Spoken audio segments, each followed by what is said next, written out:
In this video, we're going to be going over another very useful function, the SUMIF. SUMIF is really like it sounds. You're going to summarize your data. You're going to sum some cells based on a certain condition with an if. If this, I'm going to sum up. Let's look at it with a simple example here. Let's say I want to sum up the total hospital bills, but by a criteria which is gender. So what's the sum of hospital bills for all the males in total and all the females in total? The way you would do it is a SUMIF. So let's just jump right into it, and you could see the arguments that you need. A little SUMIF. And now what's my range? The range is asking for is the range of the criteria that you're going to look for.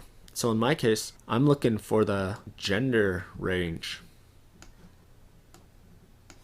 Again, I'm going to press F4 to fix those cells, so that's not going to change as I drag the formula down.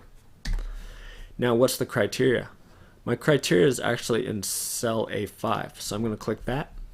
And now the last argument is what range do you want to start summing up? And I want to sum up the hospital bill.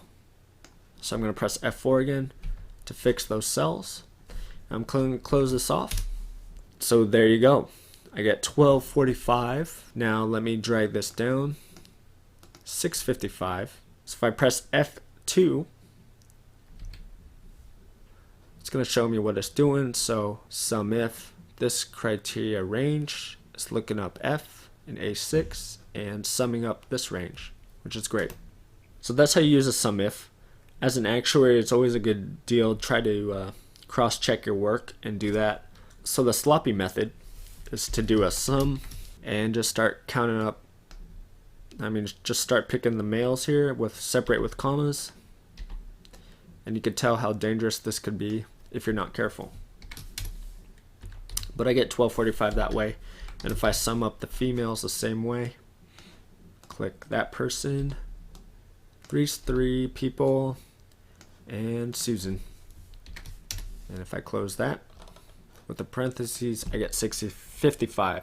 So there my SUMIF formula worked, and I was able to reconcile it with a sum function.